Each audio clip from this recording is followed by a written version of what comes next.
My name is Orkotunu Chakraborty and today I am going to explain structuring database for accounting.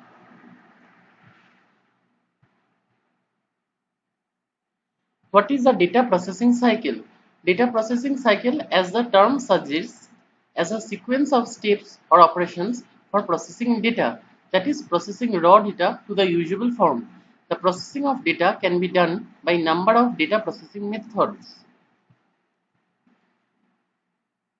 Now, in this slide, I will explain stages of data processing cycle. The stages of data processing cycle are collection, preparation, input, processing, output, storage. Now, in this slide, I will explain in detail of the stages. The first stage, data collection. Collecting data is a hard work in its own, but it is most essential on which the results depend. This data collection can be done in various ways, that is by primary and secondary sources. Next stage, preparation. Preparation includes sorting and filtering of data which will be finally used as input. Third stage, input. Input is the feeding of raw and seized data for processing. If the input is not done properly or done wrong, then results will be adversely affected. Processing.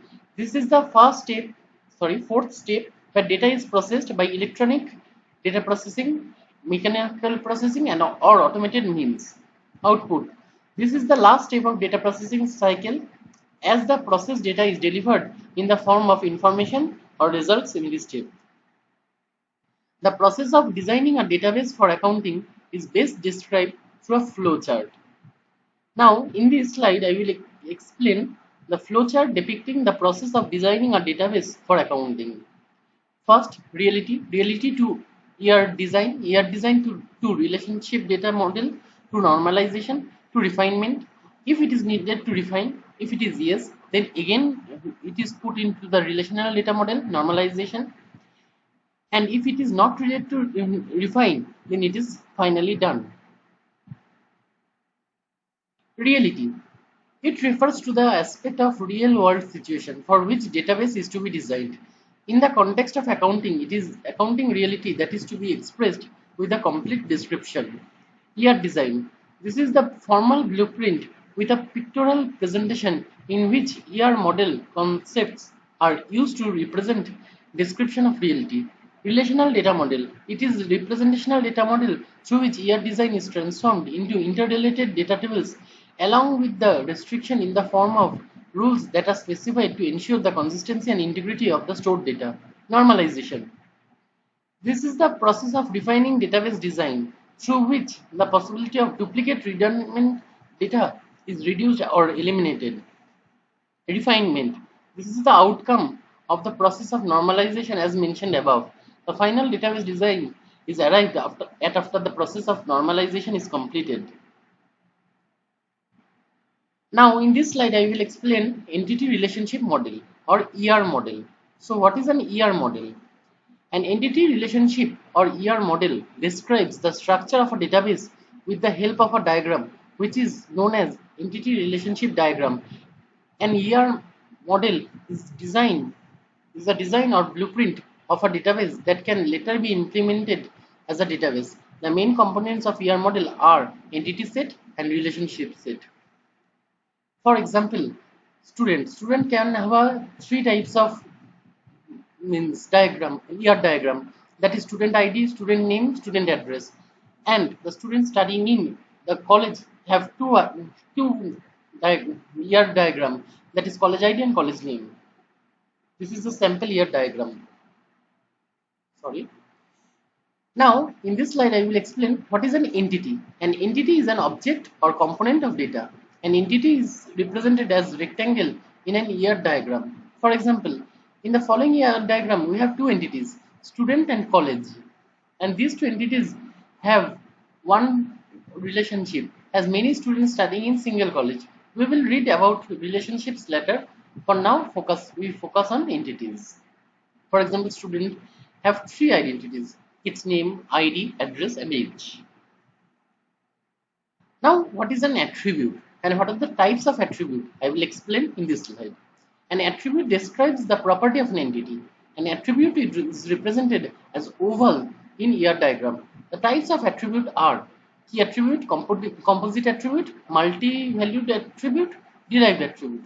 Key attribute. A key attribute can be uniquely identify an entity from an entity set. For example, student roll number can uniquely identify a student from a set of students.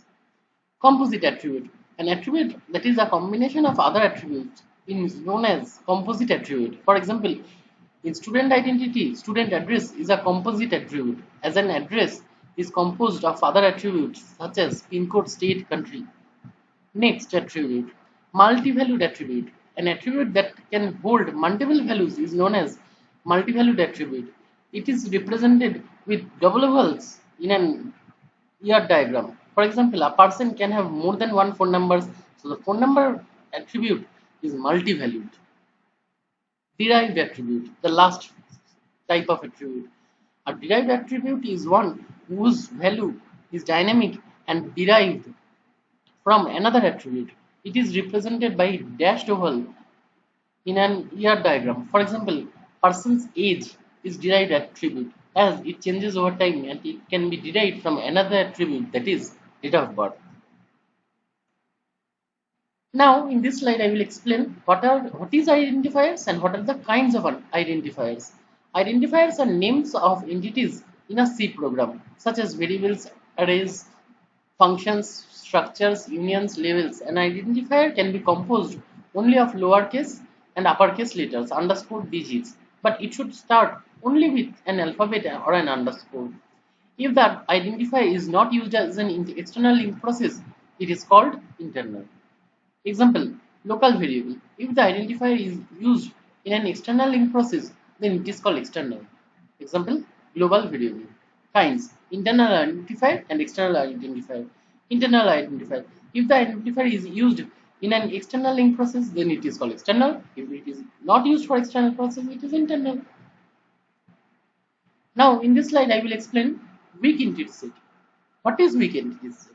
An entity type should have key attribute which uniquely identifies each entity in the entity set, but there exists some entity type for which key attribute can't be defined. These are called weak entity. The entity sets which do not have sufficient attributes to form primary key is known as weak entity sets, and the entity sets which have primary key are known as strong entity sets. You can see the example of strong entity set and weak entity set in my PPT. Now, here you can see in this slide ER presentation of accounting reality. So the reality in the level 1, level 2, slice of reality, conceptual world of interest and object system. In level 3, data model of that object system, and in level 4, storage structure definition.